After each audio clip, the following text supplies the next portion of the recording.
امیر تو امیر تر ہوتا جا رہا ہے اور غریب غریب تر ہو رہا ہے. ہمارے تو پیر بھی لوگوں کو کہہ رہے ہیں فقیر ہو جاؤ، خود امیر ہوتے جاتے، خود روز بروز امیر ہو رہے ہیں، دنیا کو کہہ رہے ہیں فقیر ہو جاؤ. تم بھی تو تھوڑا فقر اختیار کرو نا بھائی جو درس دے رہے ہو. الا ماشاءاللہ، سب کی بات نہیں کرتا.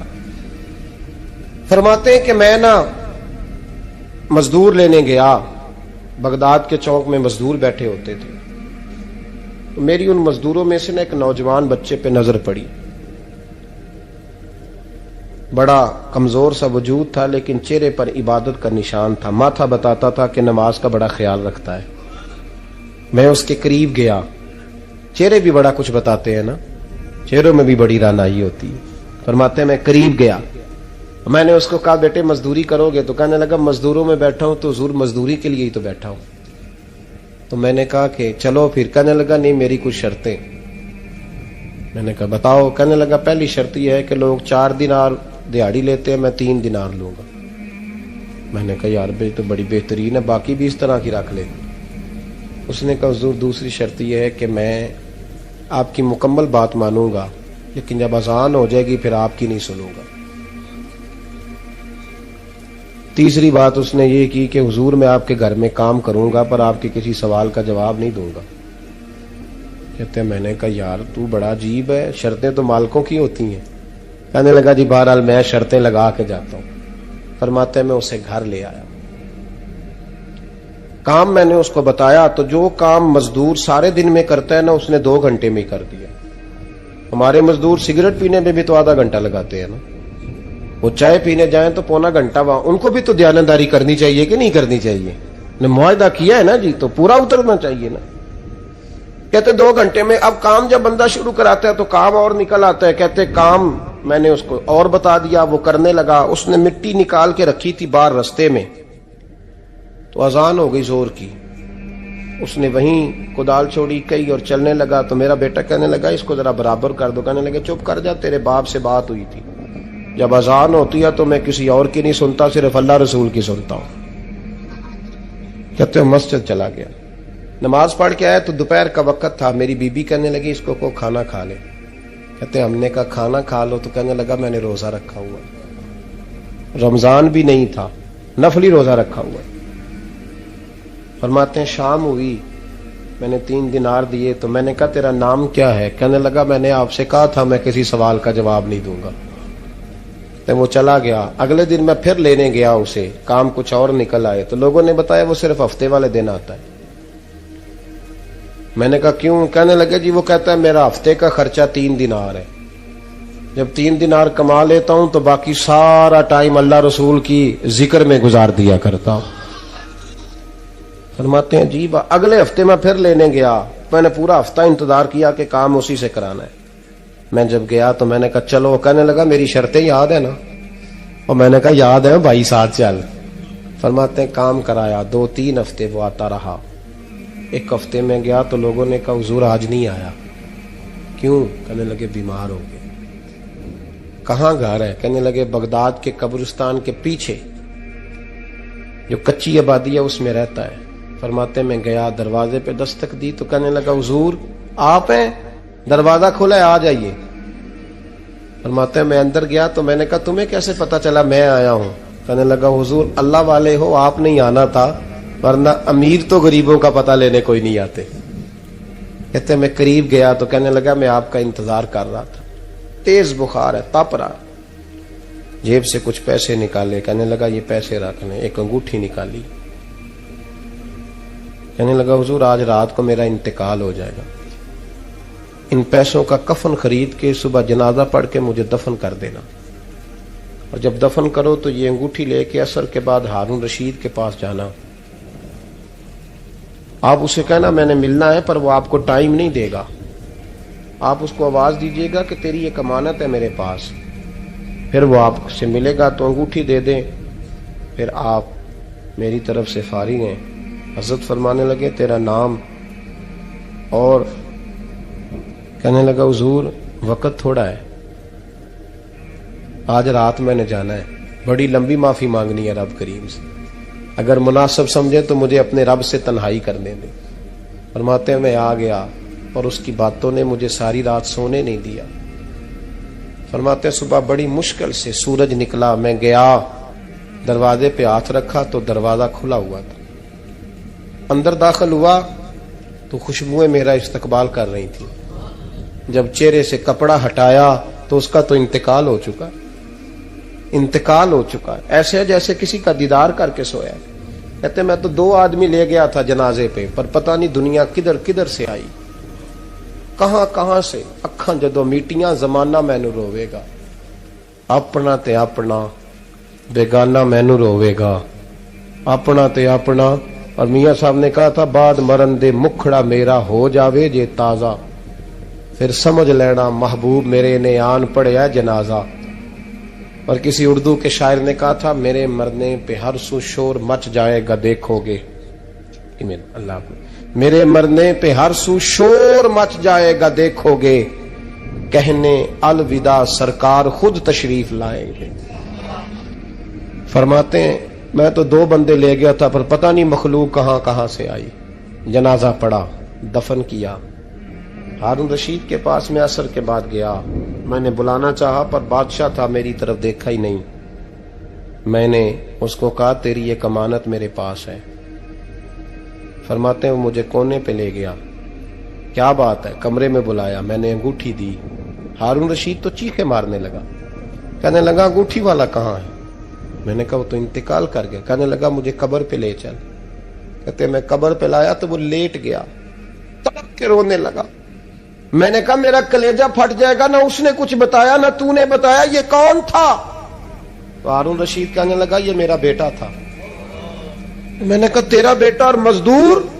کہنے لگا حضور یہ حضرت داؤد تائی کے پاس بیٹھا کرتا تھا، ان کا مرید تھا، مجھے روز کہتا تھا ابا تو نے بڑی دنیا اکٹھی کر لی ہے، مرتے وقت تجھ سے ٹانگیں سمیٹی نہیں جائیں گی، اتنا حساب نہیں تو دے سکے گا۔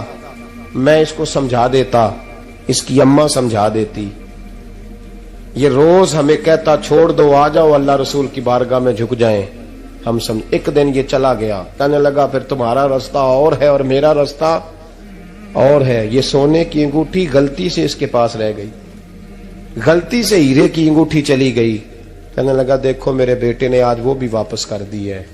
پھر تڑپ کے کہنے لگا ہارون رشید تھا تو یہ میرا بیٹا پر میرا مرشد نکلا، میرا پیر نکلا۔ بھائی زندگی تو بڑی تھوڑی ہے نا۔